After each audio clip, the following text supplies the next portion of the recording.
Tunjuk siang Wakil Wali Kota. Salim ini kacamata kan.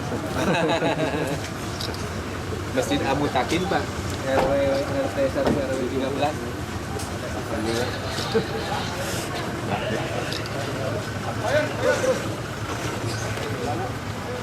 Ayo Pak Wakil Wali Kota ya. Apa kan? Nah, sok. Salam sama Pak Wakil nah. Salim. Berapa ini Mas? Hah? Si Buncang. Si Buncang ya.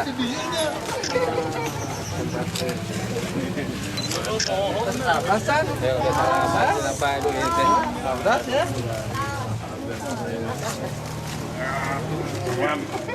Nanti salam kasih tahu ya. Udah ketemu sama Pak Wakil Wali Kota ya. Yuk, ambil bola. Mangga Pak. Ya. Apa itu Pak? Pak? Bagaimana ini?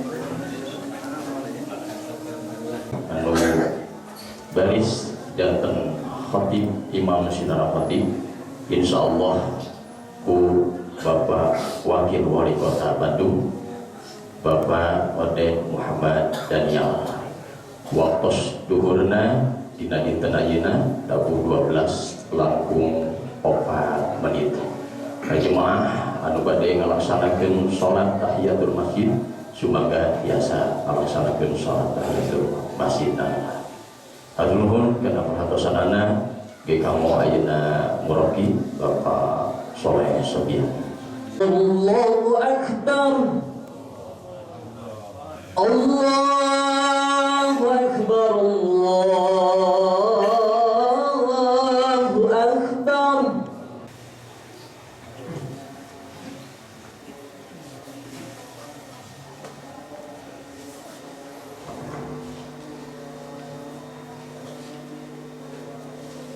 Alhamdulillah. Nahmaduhu wa nasta'inuhu wa nastaghfiruh. Wa na'udzu billahi min syururi anfusina wa min sayyiati a'malina. May yahdihillahu fala mudilla lahu wa may yudlil fala hadiya lahu. Asyhadu an la ilaha illallah wahdahu la syarika lahu wa asyhadu anna Muhammadan abduhu wa rasuluhu alladzi la nabiyya ba'dah. Allahumma shalli wa sallim wa barik ala Muhammadin wa ala alihi wa sahbihi ajma'in. Ma'asyiral muslimin, ittaqullaha haqqa tuqatih wa la tamutunna illa wa antum muslimun. Hadirin sidang jemaah iman rahimahumullah.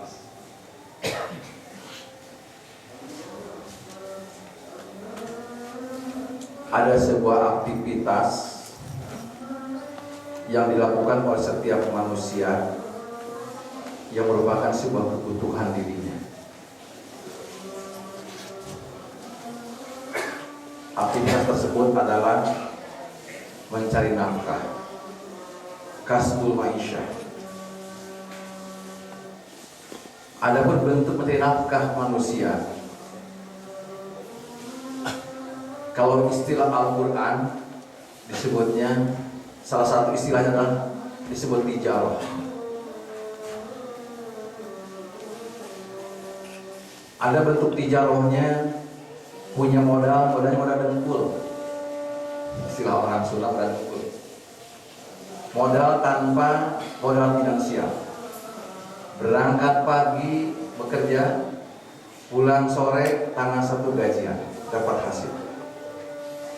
Ada juga model tijarah, bentuknya perniagaan seperti perdagangan. Di samping berangkat pagi atau berangkat dalam waktu tertentu, dia juga harus berinvestasi dalam bentuk materi finansial. tapi ujung-ujungnya sama, mencari keuntungan, mencari penghasilan. Hadirin sidang Allah, dalam urusan tijarah ada sebuah tijarah yang langsung, kalau tadi tijarah horizontal yang dilakukan oleh manusia dengan manusia, sesama manusia. Dalam sebuah ayat Allah SWT mengatakan ada sebuah hubungan lisensi jual beli, hubungan jual beli, hubungan tijarah yang langsung vertikal. Allah SWT langsung yang menawarkan kepada kita. Hal biasa kalau horizontal, seseorang menawarkan jual motor, jual mobil, jual apa saja yang bisa diperjualbelikan. Tapi kalau horizontal, Allah mengatakan dalam Al-Quran, Allah pernah menawarkan kepada kita sebuah tijarah, hubungan lisensi jual beli dengan Allah Subhanahu wa taala. Ini terdapat dalam Al-Quran surat 61, ya. Surat 61 ayat 10. A'udzubillahi minasyaitonir rajim. Ya ayyuhalladzina amanu hal adullukum ala tijaratin tunjikum min azabin alim. Tu'minuna billah wa rasuli wa tujahiduna fi sabilillah bi amalikum wa anfusikum. Dzalikum khairakum in kuntum ta'lamun.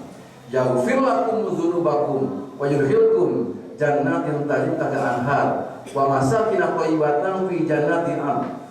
Dzalikal fawzul 'azim. Surat 61 ayat 10, 11, 12. Allah SWT dalam ayat ini mengajak khususnya kepada orang-orang yang beriman menawarkan sebuah hubungan lisensi jual beli dengan Allah SWT. Kenapa saya katakan orang beriman? Karena nanti awali yang dipanggil hanya orang beriman saja. Bentuknya tidak ya ayuhan nas. Kalau ya ayuhan nas artinya dipanggil seluruh manusia. Mau yang beriman, yang muslim, yang musyrik, yang kafir, yang munafik, oleh Allah sendiri. Tapi ayat ini Allah mengatakan khusus adalah ya ayyuhalladzina amanu. Wahai orang-orang yang beriman, hal adullukum ala tijaratin. Maukah aku tunjukkan kepada kalian, mau aku tawarkan kepada kalian sebuah tijarah, hubungan lisensi jual beli dengan Allah SWT, tunjikum min azabin alim, yang Allah janjikan kalau kalian mau kata Allah. Tijarah yang ini sangat istimewa, tunjikum min azabin alim, bukan hanya dapat keuntungan seperti di dunia, tapi ini tunjikum min adzabil alim, dapat menyelamatkan kamu sekalian dari siksa api neraka yang sangat pedih.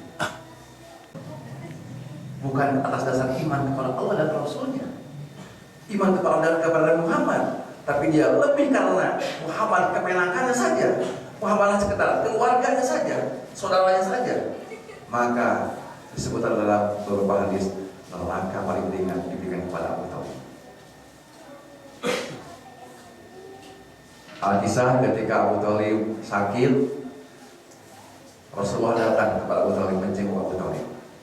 Pas kebetulan begitu menjenguk, ketahuan sama Abu Jahal, Abu Lahab. Abu Lahab tidak mau kalah, khawatir kalau Abu Thalib ini dibujuk oleh Muhammad untuk masuk Islam sebelum meninggal dunia. Betul, begitu Rasulullah masuk kepada Abu Thalib, dan Rasulullah mengajak kepada Abu Thalib agar ditalaki oleh Rasulullah agar mengucap dua kalimat syahadat sebelum menghembuskan nyawa terakhirnya. Di situ pun si Abu Jahal, Abu Lahab dan teman-temannya itu membujuk kepada Abu Thalib agar Abu Thalib tidak mengucapkan apa yang disampaikan diarahkan oleh ditalaki oleh Nabi Muhammad SAW saat itu. Dan betapa malangnya Abu Thalib, di akhir hayatnya Abu Thalib tidak sempat mengucapkan dua kalimat syahadat. Ketika dia mengucapkan dua kalimat syahadat, maka dia tetap mati dalam keadaan belum memiliki agama Islam, belum bersyahadat. Itulah yang saya katakan langkah paling ringan diberikan kepada Abu Thalib.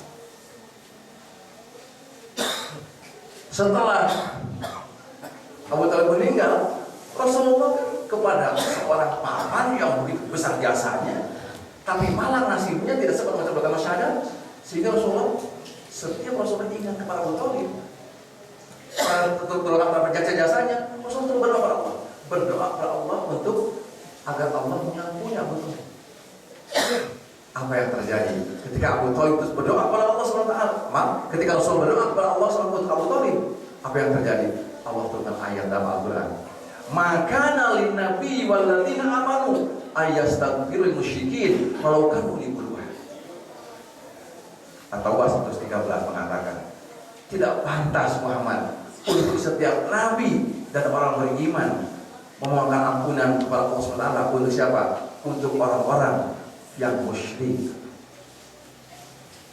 Walau kan wali kurba, walaupun itu kerabat kamu, kerabat terdekat, walaupun kerabatmu, tidak pantas kata Allah. Itulah malangnya Abu Thalib. Maka modal iman inilah sesungguhnya modal yang harus kita pelihara. Jangan sampai iman kita menjadi tercemar karena kita ketidakpengertian kita. Maka iman yang Allah beri mereka adalah nikmat iman, nikmat Islam, nikmat yang paling sangat luar biasa, istimewa yang Allah beri kepada kita.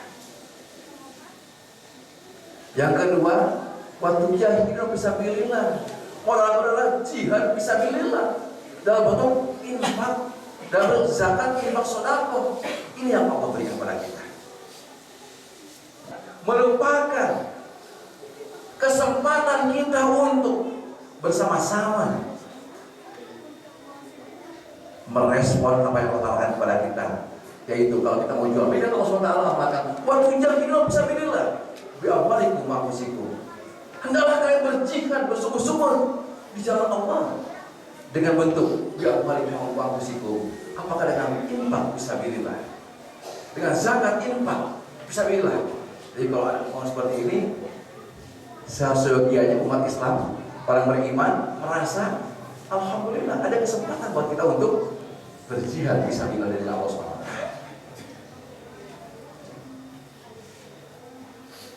Saya ingat membaca sejarah dalam buku Sahabi, betapa bagaimana seorang Wabil Khattab ini selalu pas berkhairat dengan Abu Bakar Siddiq, berlomba dengan Abu Bakar Siddiq, baik dalam ibadah ataupun dalam berinfak. Ketika Abu Bakar Siddiq itu ketika Wabil Khattab itu ada di masjid sholat malam, Umar bin Khattab datang ke masjid, ternyata sudah ada Abu Bakar duluan. Begitu pula ketika suatu saat Rasulullah mengajak kepada kaum muslimin waktu itu menyeru untuk berinfak, berjihad fisabilillah dalam bentuk harta, karena waktu mau peperangan, ada peperangan. Subhanallah, Umar bin Khattab mengatakan, "Ya Rasulullah, saya punya harta, kebun saya punya, separuh kekayaan saya persembahkan untuk Allah dan Rasul, untuk jihad fisabilillah dalam perang." Luar biasa. Ketika Umar bin Khattab mengatakan separuh kekayaannya diberikan untuk jihad fisabilillah, tiba-tiba di sampingnya ada Abu Bakar Siddiq mengatakan, langsung maju juga, "Ya Rasulullah," kata Abu Bakar Siddiq, "Abu Bakar ini pengusaha sukses, saya punya banyak kekayaan, saya punya banyak harta, maka hari ini saya serahkan semuanya untuk di jalan Allah Subhanahu wa taala." Rasulullah balik bertanya kepada Abu Bakar, kaget, kok berani-beraninya menyampaikan menyerahkan seluruh kekayaannya untuk jihad fisabilillah. Kata Rasulullah, "Wahai Abu Bakar, mengapa aku berani-berani menyampaikan, memberikan kekayaan yang kau miliki semuanya? Bukan kamu masih punya keluarga, punya anak untuk hari esok?" Apa jawab Abu Bakar dengan tenangnya? Dia mengatakan, "Ya Rasulullah, Abu Bakar punya keyakinan, punya akidah, selama Allah dan Rasul masih ada, Abu Bakar tidak pernah takut kelaparan." Luar biasa seorang Abu Bakar Siddiq, tidak pernah terkalahkan oleh sahabat yang lainnya dalam hal fasabil khairat. Barakallahu li wa lakum.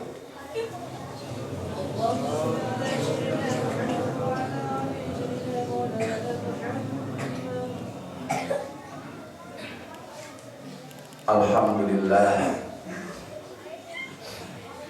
nahmadullah ar-rahman rahim, wa nusalli wa nusallim ala rasulil karim, wa ala alihi wa sahbihi ajma'in.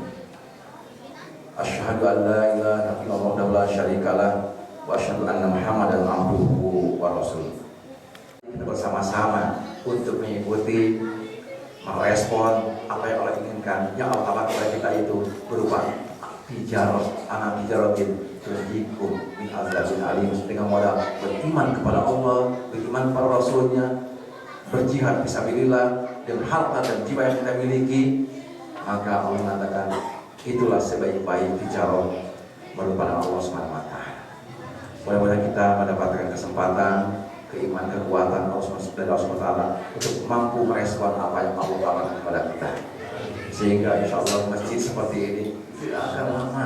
Harusnya kalau kita umat Islam ini punya kesadaran, punya kesadaran bahwa Allah memberikan sebuah kesempatan untuk mengadakan hubungan jual beli dengan Allah Subhanahu wa taala melalui infak fisabilillah. Mari kita akhiri khutbah kedua ini sama-sama munajat kepada Allah Subhanahu wa taala. A'udzubillahi minasyaitonir rajim. Bismillahirrahmanirrahim. Allahumma shalli wa sallim wa barik ala Muhammadin wa ala alihi wa sahbihi ajma'in. Allahumma rabbana zalamna anfusana, Allahumma rabbana zalamna anfusana, Allahumma rabbana zalamna anfusana wa illam taghfir lana wa tarhamna lanakunanna minal khasirin. Allahumma rabbana la tuzigh qulubana ba'da idh hadaitana wa hab lana min ladunka rahmatan innaka antal wahhab. Allahumma ij'alna min ahlil Qur'an, Allahumma ij'alna min ahlil Qur'an, Allahumma ij'alna min ahlil Qur'an. Allahumma rabbana sif anna azab jahannam inna azabaha kana gharama innaha sa'at mustaqarra wa muqama. Allahumma rabbana atina fid dunya hasanah wa fil akhirati hasanah wa qina azabannar. Wassalamu ala mursalin walhamdulillahi rabbil alamin. Aqulu qouli hadza wa astaghfirullah li wa lakum. Assalamualaikum warahmatullahi wabarakatuh. Allahu Akbar, Allahu Akbar. Asyhadu an la ilaha illallah, asyhadu anna Muhammadan muslimin muslimat bahwa diantos ulah warga arwah bagi pada acara yang diacarakan di sini Bapak Wakil Wali Kota Bandung, Bapak Ustadz Odet Abadnya di acara ini dan bisa hanya yobikin waktosna kalayan tantosna mangrubikin hiji kebahagiaan wirehna samaos barikayaan Masjid Al-Mutakin nuju dibangun. Anjeunna parantos ayeuna milih Masjid Al-Mutakin kanggo disumpingan ngalaksanakeun Jumat keliling dina Jumat ayeuna.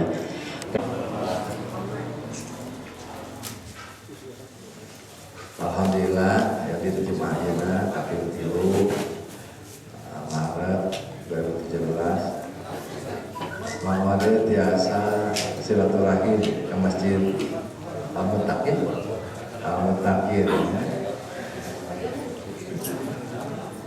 Dari kawaningan program Jum 5 ODT dilaksanakan tos 3 tahun langkung. Jeung ayeuna mah 3 tahun setengah. Lagi mau ada ngayakeun jumling itu saya ingat mah dari Jumat awal sejak awal dilantik 13 September 2017 hari Bintang Salasa mau ada dilantik bahwa Kamis Jumatna nepi ka Jumat ayeuna ya wali penggelingan Jumat keliling masyarakat. Tapi ke masjid disuka pada suka mah bisa barangkali ayeuna terakhir gitu. Apa itu kayaknya nu jelas ada penggelingan teh setiap kecamatan. Ukurannya kecamatan kahiji di kecamatan 30 geus beak kecamatan 30 balik deui ke kahiji gitu Pak Ustaz. Wih deui terus balik deui 30 wih deui kan kahiji. Tapi kan di kecamatan seueur pisan. Ulah lagi aya 6 aya 5-nya. RW ke seueur mata ya wayahna we macan kabagian macan kasih kembali wayahna. Nah, kalau dieu ternyata Mawadet sabadana salat Jumat sok diskusi ngobrol disebutkan ngabandungan. Hari ngabandungan mah dulu ngabandungan. Mau ada sebagai pimpinan kota Bandung kayak ngabandungan. Naon-naon anu bade dibikeun ku warga. Sok we naon we lah ya. Kami kesan ternyata sebagai wakil wali kota Bandung karena saya sempat ada proposal nan ketinggalan proposalnya aduh ditinggal syarat-syaratnya rumit pisan Pak besar gitu kan tapi dah kumaha aturanna begitu kan dan jantan kata memangayakeun ka Bapak wakil wali kota Bandung kamu ada orang-orang yang ngakeun ku abdi bisa dicatat itu proposal Pak Lurah pada sudahnya mun manfaatna tos diroskeun nyata jalan di hobi gitu kan ayah pembangunan besar-besar gitu kan nah kapaluna mudah-mudahan oke di masalah PPKT kembali ada kapaluna ada bisa gitu kan kita hobi santacan sayangnya gitu kan mudah-mudahan yang udah 100 juta wae ditambi gitu Pak sana ditambi gitu kan dan itu apa yang di atas nama kepengurusan RW 13 ya mau ada balai nanggapin turun Pak RW, Pak Ketua Pembangunan, Bapak Panitia, Pengurus Masjid, mau ada cumi nanggapin tinu terakhir lah tentang rutil aku, tentang pembatasan rutil aku. Memang kalau bicara pembangunan rutil aku, membangun rumah yang kiranya unik, itu programnya boleh dikatakan banyak syarat-syaratnya. Kahiji kedah tanahmu sendiri, kamu tanah nyewa menges ya. Memang begitulah syaratnya begitu ya dari pusat ya. Yang kedua dari sisi anggarannya pun tidak besar. Paling 10 ya, 10 santai. 10 saya 10 juta. Memang itulah program-program yang dilakukan oleh pemerintah kemampuan seperti itu. Gitu. Ya. Nah, tapi kalau tadi alhamdulillah ada seorang anggota dewan bisa dari pribadi ngebangun luar biasa. Ya, mudah-mudahan Allah berikan barokah pada dia ya. Kalau itu betul-betul dari pribadi luar biasa. Dan mau ada rumah hidup di 10 tahun di dewan tuh mampu gitu. Mau ada 10 tahun di dewan tuh mampu gitu bisa. Mungkin ada kan buka usaha, pada orang mau usaha mungkin ya. Mau mau punya usaha nggak bisa. PPK saya kira ya, alhamdulillah kalau bisa dirasakan. Tapi Pak RW, mau PPK tadi disebutkan alhamdulillah sudah ada program yang pembangunan. Tapi Pak RW yang warga merasa kurang kene, ke dasar itu kemampuan warga RW pemkot itu bisa lebih tinggi. Lamun kurang ningali, punten Bapak Pak RW, Bapak Ibu sadayana. Program PPK 1 juta per RW se-Indonesia karena kota Bandung.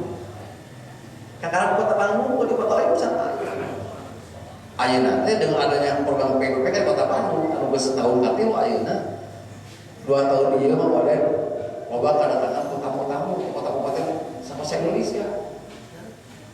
Nanyakeun ka Austri banding kumaha konsep PPK teh bisa kita ke RW gitu kan masa ke RW ke RW-nya ke warga gitu kan pembangunan di warga. Nah, kita jelaskan kepada mereka. Alhamdulillah. Jadi kalau kurang kene kurang murah betul. Hampura, hampa pun tapi dah memang sedikit kemampuan anda. Itu. Nah, mau ada yang ngajakan sebenarnya. Dalam paradigma modern, PPPK itu adalah program inovasi membangun wilayah itu, baik untuk RW 100 juta, untuk tahun yang 200 juta, dan ya LPM sama PKK. Sebetulnya kata betul stimulus untuk pemerintah membangun itu. Dan pada buku keyakinan potensi pembangunan mau dibandingkan antara dana yang ada di APBD walaupun itu semua dari layak dari masyarakat juga didukungkan melalui APBD jadi ada APBD juga dibandingkan dengan sisa layak-layak ini di masyarakat pokoknya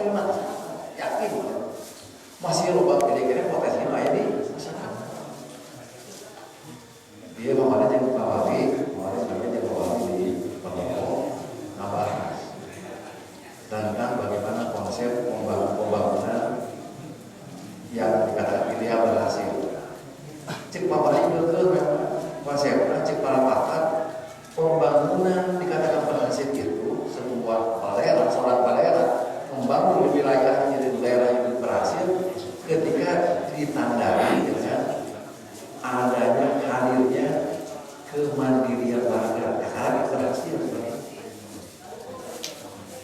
Namun nasa umur ayana wali kota kumpulkan APBD di warga kene, terus dikumpulkan, disalurkan lagi ke warga lagi. Eta mah can istimewa bisa. Tuh sekolah jauh-jauh, terus tuh sekolah pintar-pintar, kita minahkan umum bisa itu dapat. Lu bener adalah pembangunan sebuah daerah dalam sebuah seorang kepemimpinan seorang pemimpin, ketika si pemimpin ini mampu memberikan edukasi kepada masyarakatnya, memberikan pembelajaran, pendidikan, pengarahan agar masyarakat itu bisa mandiri. Itu kalau berhasil luar biasa. Iya, kita bisa seperti APBD mah tetap satu untuk dibutuhkan kene oleh masyarakat, program 1 juta PWK kan maju. Lamun aya lebihna kenapa? Tapi di sana tidak berhenti. Karena sama-sama itu dibutuhkan oleh masyarakat. Tapi jangan hanya berbuat yang mengandalkan dari pemerintah, karena pemerintah terbatas.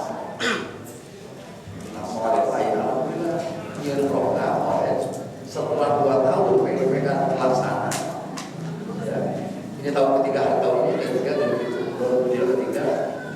orang memandang bahwa pembangunan wilayah itu harus dengan 2 pendekatan.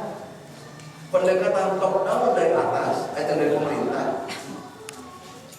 Di cakot enak udahan berenang 15 menit. Pak Ustaz, pengatua DKM jangan teh lewat.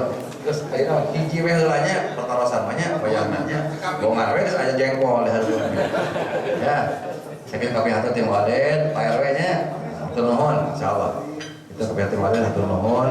Mangga urang tutup poe sasangan baca hamdalah. Alhamdulillahirabbil alamin. Allahumma barik lana fi